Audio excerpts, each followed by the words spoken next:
When I was putting together the ideas for the Halloween museum at the Winchester Mystery House, I really wanted the whole theme to be nostalgia. I wanted to really evoke those emotions of when we were kids, trick-or-treating, and the things we would see around Halloween time and the decorations. And one of those things was blow molds. We had to add blow molds into our display. But how were we going to display them? Were we just going to put them on a shelf?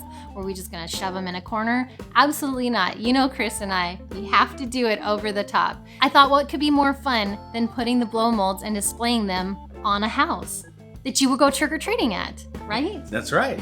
I mean, except for if it was like it was when I was a kid, there'd be a bunch of snow on the porch. Or there would be snow on the blow molds. Yeah, there'd be like a glowing snow pile. And we just had to dodge cactus.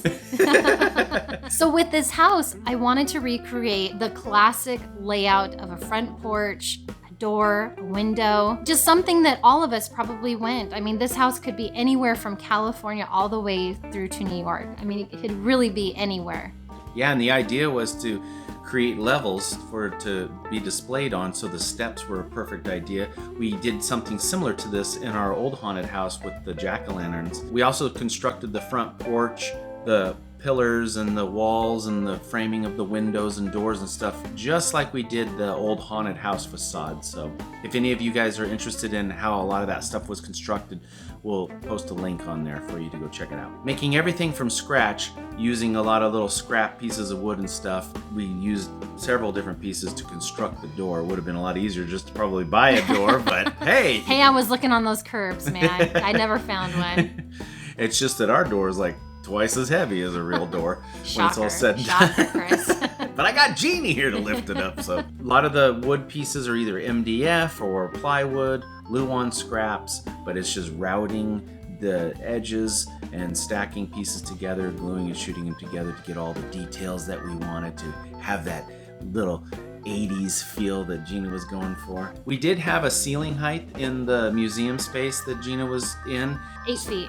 Yeah, so we couldn't go high enough to do a roof, but you know what? Because we were focused on the blow molds and the lower section of the house anyway, it worked out. The porch is raised up in the air enough for us to crawl under there because we cut several holes in the porch so that we could run all the cords to all her blow molds down to some power strips and just connected them all together that way. We had a scrap piece of that faux brick paneling and we ended up cutting it up to make individual projects and stuff. I think it might even been a leftover from our theater facade. We just added those on and then put some mortar on there to kind of give it a little more texture, and then Gina did her wonderful That's artwork our brick on job. it. That's Yeah. right.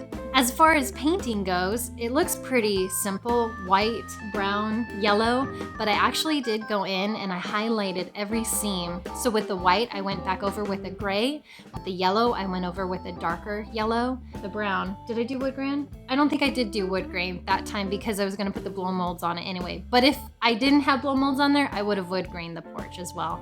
It made a huge difference, Gina, doing that, highlighting all the little details and stuff, because I'm not sure if there's any before and after photographs, but she painted everything the two solid colors, and we stood back and we were like, hey, how can we make this pop more? And she added those other colors. It looks amazing. Here we have a test fit to make sure all the blow molds are gonna fit. Now, I would have liked to add some more, but it wasn't in the budget. So these are all my blow molds. Gina wanted to make this thing feel as real as possible, to have that nostalgic feel, so we even added some plexiglass to the windows, and then her idea was to put one of her blow molds in the window, and then we just used some black duvetine to block the back because we didn't need to see in there. No.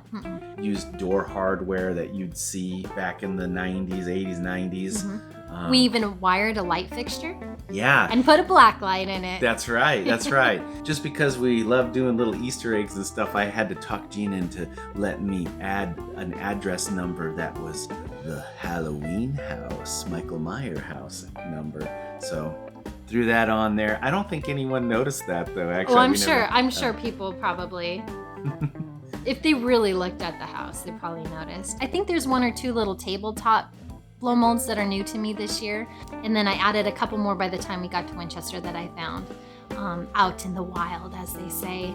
But I also thought about decorating the porch, putting some tinsel around it, hanging a couple, decorations, and I thought, oh, it's just too much. Let's just keep it simple and have people focus on the blow molds. The coolest thing about this, you guys, is when you walk in the doors, you're just fully immersed in like 70s, 80s, 90s Halloween. And if you spin to the right, it was just this nice warm glow that you get from blow molds. You guys know what I'm talking about. I'm getting goosebumps right now. Yeah. And she had all the fun music playing Yes. and stuff. So it was like, yeah, party time. It was very cool to see all that glow. Gina picked the perfect color for the house because the glowing of the blow molds reflected off of that yellow, and it just looked so good in that space. It was really, really neat.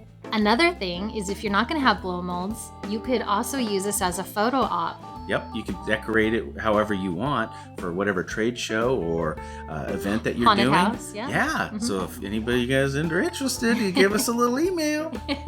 As always, all of our flats, railings, posts, it's all modular, so everything breaks down and then we just assemble it on site.